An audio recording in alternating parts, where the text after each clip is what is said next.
मैं सुनील जी खाटी बिहारी।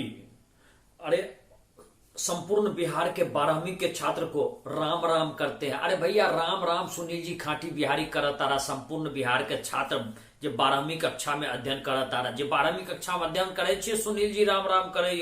और इस्लाम धर्म के छात्र, अरे सलाम वालेकुम। चलिए मैं शुरुआत करता हूं और आ जाओ, तैयार हो जाओ। अरे रधिया गीतिया और आरतिया और चले आओ, गणेशवा दिनेशवा सब चले आओ, सब चले आओ। मकसूद अंसारी तुम भी चले आओ, आ जाओ। अल्कोहल, फिनॉल और ईथर का भाग 2 से शुरुआत कर रहा हूं। एक पहला भाग को पूरा शुरू से अंत तक सुन लेना और सुन लो तुम 2 बार। तुमको जब तक कब्र पर नहीं जाओगे तब तक भूलोगे नहीं। शुरुआत में करता हूं फिनॉल का आईयूपीएसी नेम। तो फिनॉल का आईयूपीएसी नेम हमने आपको पहले बता दिया। फिनॉल जो होता है, जैसे एरोमेटिक कंपाउंड में आप लास्ट में एक एच को हटा के OH लगा दीजिए, फिनॉल बन जाएगा। तो इसका जो एरोमेटिक, इसमें कि ये एरोमेटिक कंपाउंड में हम एक एच हटाए और OH लगा दिए, तो उसी में अब देखते हैं हम एक से अधिक भी OH लगा सकते हैं। तो यहां पर इसका आईयूपीएसी नेम कैसे करेंगे? आईयूपीएसी करते इंटरनेशनल यूनियन और प्योर एंड अप्लाइड केमिस्ट्री। ये एक संस्था है जो 1919 में बनी थी। याद रखना कब बनी थी? 1919 में बनी थी। और ये आपका ज्यूरिख स्विट्जरलैंड में पड़ता है। और इसका ऑफिस जो है वो कैरोलिना अमेरिका। कहां रे? कैरोलिना अमेरिका में ऑफिस है इसका। ठीक है, ज्यूरिख में इसका मुख्यालय है। और आईयूपीएसी कब बनी थी संस्था? जल्दी बोल गणेशवा। 1919 में बनी थी। हाँ, अब इसको देखते हैं। फिनॉल जो आईयूपीएसी इसका नेम है, यहां पर देखिए कि आपका OH जो लगा हुआ है ये बेंजीन है। हम जानते हैं कि ये बेंजीन है। ये कहां पर लगा हुआ है हम इसको देखना चाहते हैं। आप देखिए, ये यहां पर हम कहे पहला वाला कार्बन है, यहां दूसरा वाला कार्बन है। इसको हम कह सकते हैं बेंजीन 1,2 डायऑल। डायऑल इसलिए डाई इसलिए कहते हैं कि 2 है, 2 डाई। यहां पर आपका पहला और दूसरे स्थान पर लगा हुआ है, इसलिए इसको बेंजीन 1 और 2 पहले और दूसरे कार्बन पर लगा हुआ है।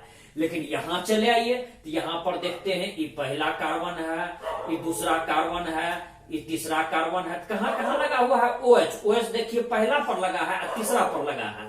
तो इसमें देखिए बेंजीन 1,3, चूंकि 2 OH लगा हुआ है तो डायऑल हो गया। बेंजीन चूंकि पहला और तीसरा पर लगा हुआ है तो ये आपका इसमें 1,3 हो गया। अब यहां पर देखिए ई हो गया पहला कार्बन, ई हो गया दूसरा कार्बन, ये हो गया तीसरा कार्बन, ये हो गया चौथा कार्बन। तो पहला कार्बन और चौथा पर लगा हुआ है तो इसको हम कहें बेंजीन। और 1 माने पहला कार्बन और ई जो 4 है चौथा कार्बन, तो 1 और 4 डायऑल। डायऑल इसलिए इसमें 2 OH ग्रुप लगा हुआ है, इसलिए di means 2, tri means 3, tetra means 4। जानते ही हैं। तो इसी तरह से आईयूपीएसी ने इसको कहते हैं इंटरनेशनल यूनियन और प्योर एंड अप्लाइड केमिस्ट्री। इसमें हम लोग इसको बड़ा ही सीधा सा कि जिस कार्बन पर लगा है उसको काउंट करो, और जगह लगा हुआ है डाई है तो डाई, ट्राई है तो ट्राई, बस उसको बेंजीन का नाम सटा दो। अब ईथर में आते हैं। ईथर जो है इसका साधारण नाम के व्युत्पत्ति जो है, इसका व्युत्पत्ति मीन्स की डेरिवेटिव, इसको जो हम निकाले हैं साधारण नाम का डेरिवेटिव के लिए एल्किल। एल्किल नहीं समझते हो तो चिंता मत करो। एल्काइल ग्रुप जो हम लोग कहते हैं, जैसे CH4 है, एगो H निकाल लो, एल्किल ग्रुप हो गया। जैसे आपका, तो इस तरह से हमने देखा कि ये CH4 हो गया, C2H6 है, उसमें से एगो H निकाल दो, C2H5, ये एल्किल ग्रुप हो गया। इसी तरह एरिल ग्रुप कहते हैं कि जैसे आपका मान लीजिए C6H6 है, एगो H निकाल लो, एरिल ग्रुप बन गया। तो उन ग्रुप में अंग्रेजी वर्णमाला के अल्फाबेटिकल क्रम में इसको हम अलग अलग रख करके लिखते हैं और उसके अंत में एगो शब्द जोड़ देते हैं ईथर। ईथर आपको बतलाए थे पहले। ईथर के बारे में सामान चीज बतलाए थे कि हड्डी उड्डी टूट जाता था तो पहले लोग ईथरे दे करके बेहोश करता था, ईथरे दे करके उसमें बेहोश का कुप्पी लगा रहता था। आपको पहले बतला चुके हैं, लेकिन वो अब हटा दिया गया। इसलिए हटा दिया गया है ज्यादा सूंघने पर पेशेंट मर भी जाता था। तो यहां पर देखिए CH3O C2H5, CH3 मिथाइल हो गया, C2H5 इथाइल हो गया, IO है। तो इसको हम लोग कहते हैं एथिल मेथिल ईथर। क्यों कहते हैं? तो इसमें देखिए, अब कहिएगा एथिल को क्यों रखे? तो ये अल्फाबेट के आधार पर, चूंकि ये ए से है, ये एम से है, इसलिए एथिल को पहले कहे, मेथिल को बाद में कहे, ईथर लगा दिए।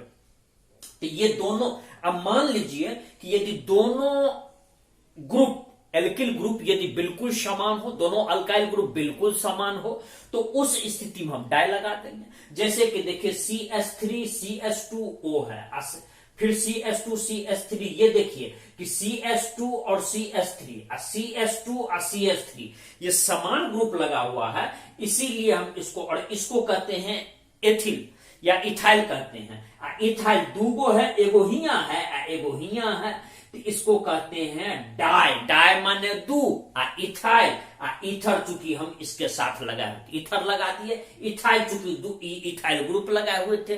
बुझ गया बात के, कहीं कोनो दिक्कत रजिया तू बोल, हाँ नहीं दिक्कत है, 83% नंबर आना, गणेशवा तू हो बोल, ठीक है, दूगो था उसमें डाई। अब हम आगे बढ़ते हैं। IUPAC नाम पद्धति में ईथर जो है उसका हाइड्रोकार्बन का व्युत्पन्न से हम मानते हैं कि ये उत्पन्न होता है, जिनका हाइड्रोजन परमाणु में हम लोग कहते हैं OR समूह या OAR। अब OR यदि नहीं समझा तो चिंता मत कर, R जो समूह कहते हैं ये एल्किल ग्रुप, एल्किल ग्रुप बतैले हैं। जैसे मान लीजिए कि आप कार्बोहाइड्रेट CH4 है तो एगो H निकाल लिया, C2H6 है तो एगो H निकालो, एल्काइल ग्रुप बन गया। एरिल ग्रुप है C6H6 है, एगो H निकाल लो, तो ये आपका एरिल ग्रुप बन गया। तो यही AR उसको एरिल कहते हैं, R हो गया आपका अल्काइल ग्रुप।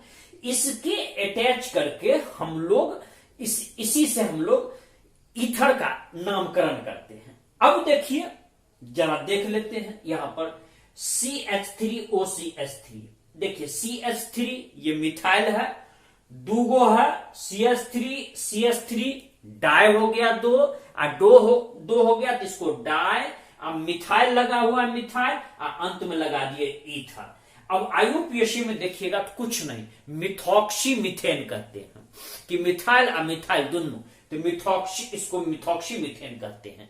फिर चलिए C2H5 अब फिर वही बात हो गया, C2H5 दूगो है तो डाई लगेगा, और इसमें क्या है तो इथाइल है, तो डाई एथिल ईथर इसको कहते हैं, या डाई इथाइल ईथर भी कहते हैं। इसी को हम लोग IUPAC में कहते हैं इथॉक्सी इथेन कहते हैं।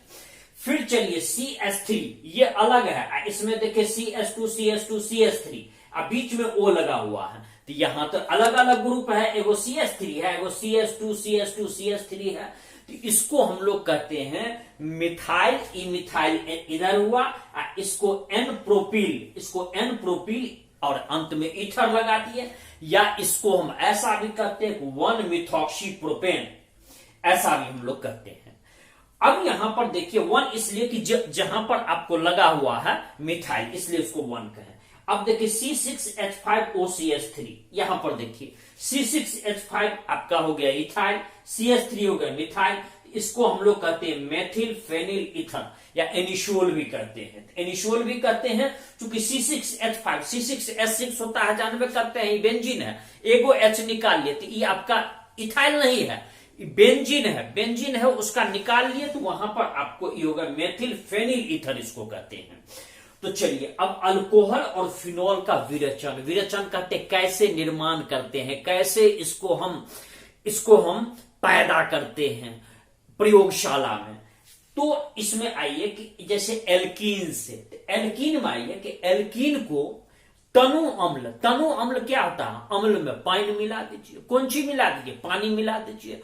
उसमें ध्यान रखिए कि when you will add the water in the alkene, तो दैट विल बी, उसको हम कह देंगे कि डाइल्यूटेड। तो डाइल्यूटेड बन गया तनु अम्ल, और उसमें उसको उत्प्रेरक की तरह इस्तेमाल करते हैं। उत्प्रेरक किसको कहते हैं, this is catalyst that gives the extra boost of energy, ये आपको ज्यादा उसमें तेजी से काम करने के लिए वो आपको पावर देता है। तो उसको उत्प्रेरक की उपस्थिति में जल के साथ अभिक्रिया करके तब अल्कोहल बनाता है।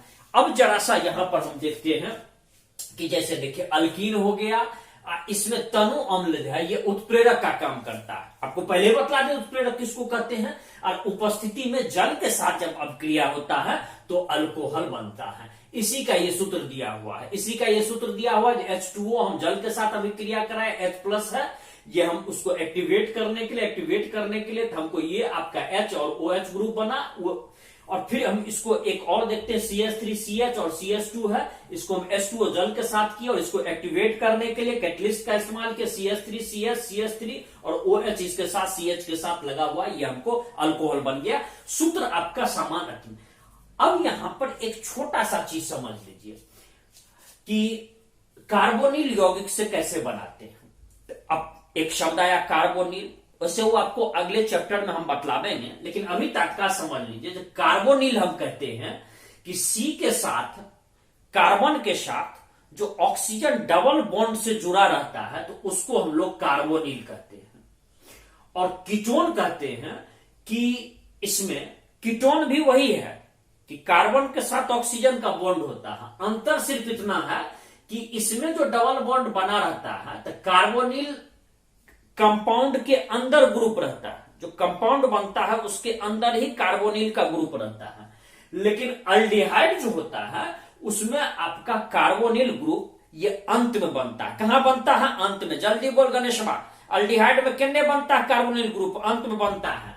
इसमें आपका बनता है कि इस कीटोन में वो इनसाइड ही बनता है। तो कार्बोनिल हम कहते हैं कि C के साथ डबल बॉन्ड जो ऑक्सीजन का हुआ उसको कार्बोनिल कहते हैं।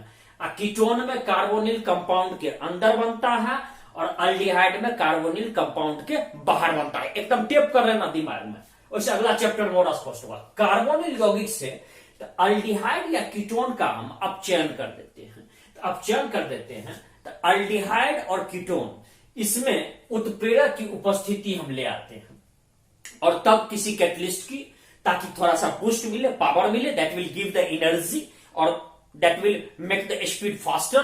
तो उस स्थिति में और हाइड्रोजन के योजन से, योजन मीन्स के जोड़ दीजिए हाइड्रोजन को योजन से, तब जो बनता है उसको संगत अल्कोहल आपका बन जाता है।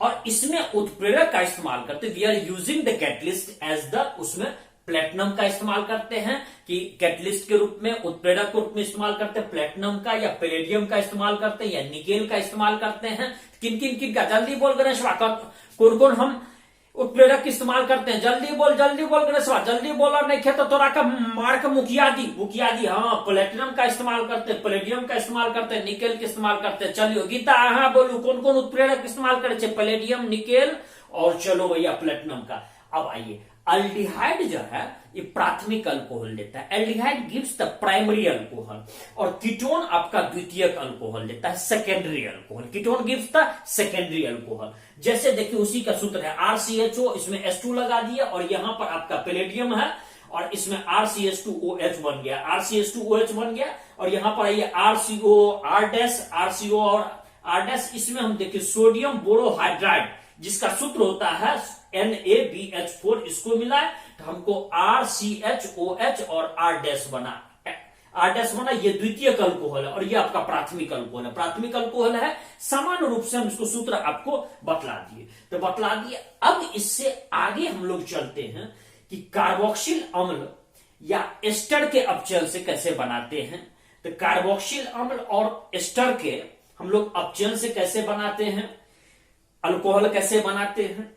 तो अल्कोहल बनाते हैं जैसे कार्बोक्सिल अम्लीय, कार्बोक्सिलिक माने इसको कार्बोक्सिलिक एसिड भी कहते हैं, RCOOH। जब ये COH लगाती कार्बोक्सिलिक अम्ल हो गया।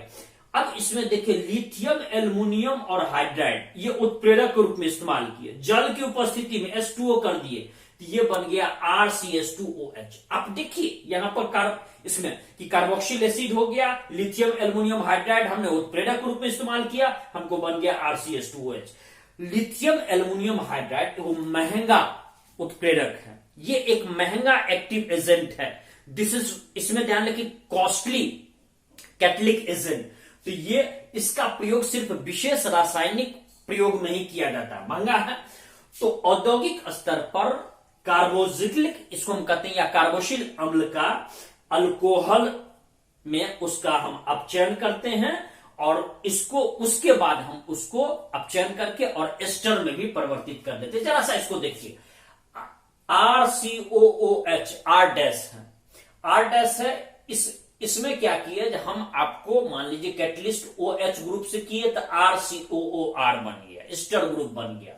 फिर इसमें उत्प्रेरक का इस्तेमाल किया और ट्वाइस H2 लगाए तो RCH2OH बन गया। यहां पर R-OH बन गया। एक आपका देखिए ये वाला R है और ये R- है, जिसको एस्टर ग्रुप कहते हैं। एक इधर का है, एक इधर का है, दोनों अलग अलग आपको अल्कोहल बना दिया। एक ये अल्कोहल बनाया और एक ये अल्कोहल बनाया, दोनों अलग अलग। ये अल्कोहल बनाने की एक अलग विधा है। अब ये फिनॉल का विरचन, फिनॉल कैसे बनाते हैं, how we are making the phenol in the laboratory. तो फिनॉल को क्या, फिनॉल को हम लोग कार्बोक्सिलिक अम्ल भी यदा कदा जो है उसको हम लोग तो कार्बोक्सिलिक अम्ल भी कह देते हैं। फिनॉल जो है इसका पृथक्करण सबसे पहले 19वीं शताब्दी में कोलतार से किया गया। तो कोलतार यदि आप नहीं समझते हैं तो अलकतरा पूछते होइएगा, उसी से जो है उससे पहले किए थे। उसके बाद इसका संश्लेषण प्रयोगशाला में भी किया जाने लगा और फिनॉल को प्रयोगशाला में जो उत्पन्न किया गया तो उसको किया गया हेलोएरिन से। हेलोजन हम जानते हैं जो क्लोरीन हुआ, तो क्लोरीन ग्रुप या मान लीजिए आप जिसमें आपका लास्ट में 7 गो इलेक्ट्रॉन रहता है, तो उसमें हेलोएरिन जो हुआ, जैसे कि आप चले आइए कि इसको हम लोग देखते हैं कि क्लोरोबेंजीन ले लीजिए कि बेंजीन का एगो हाइड्रोजन हटा दीजिए, में क्लोरीन लगा दीजिए। क्लोरोबेंजीन को सोडियम हाइड्रोक्साइड के साथ हम 623 डिग्री केल्विन पर 320 डिग्री वायुमंडलीय दाब पर इसको हम गलाते हैं किसको, क्लोरोबेंजीन। देखिए हेलो आ गया, हेलो जिसको हम हेलोजन ग्रुप भी कहते हैं, इसमें आ गया, बेंजीन के साथ हम लगा दिए थे इसीलिए इसको क्लोरोबेंजीन कहें। तो उसके बाद क्या हो जाएगा, आपका सोडियम फिनॉक्साइड उत्पन्न हो जाएगा। तो सोडियम फिनॉक्साइड उत्पन्न हो जाएगा और जब सोडियम फिनॉक्साइड उत्पन्न हो जाएगा तो उस स्थिति में अब आप उसको क्या कीजिए कि उसको अम्ल के साथ मिला दीजिए। अम्ल के साथ जैसे मिलाइएगा बस फिनॉल आ जाएगा। जैसे आप देखिए यहां पर आपका हो गया क्लोरोबेंजीन, देखिए क्लोरीन लगा हुआ है, बेंजीन के साथ क्लोरीन लगा हुआ है, सोडियम हाइड्रोक्साइड इसमें कि आप सोडियम हाइड्रोक्साइड के साथ 623 डिग्री केल्विन और 300 डिग्री एटमॉस्फेरिक प्रेशर पर गर्म किए।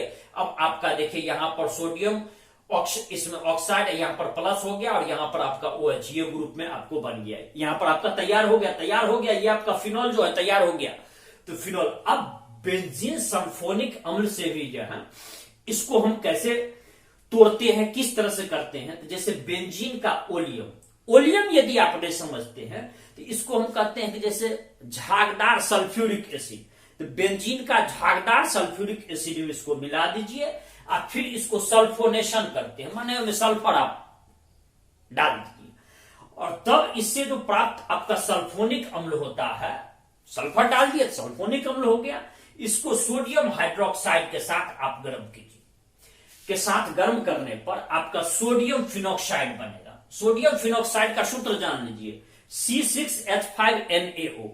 C6H5 माने बेंजीन का एगो आपका हाइड्रोजन गायब है और NaO लगा हुआ है। तो NaO लगा हुआ, इसी को सोडियम फिनॉक्साइड जो यहां पढ़े थे ये आपको इसको परिवर्तित कर लेते हैं। अब फिर सोडियम लवण का उसको क्या करते हैं, ये जो बन गया आपका सोडियम लवण, इसको हम अम्ल के साथ मिला देते हैं। अम्ल के साथ मिला देते हैं, हमको फिनॉल प्राप्त हो गया, असल माल मिल गया, असल क्रीम मिल गया। फिनॉल हमको असल क्रीम मिल गया तो उसी को हम देखें कि ये आपका बेंजीन है, इसको ओलियम हम बनाए। ओलियम बनाने के बाद ये हमारा बन गया, इसको हम NOH के साथ सोडियम हाइड्रोक्साइड हाइड्रोक्साइड के साथ हम काम किए, हमारा यहां पर फिनॉल बन गया। इस तरह से हमारा मलाई निकल गया।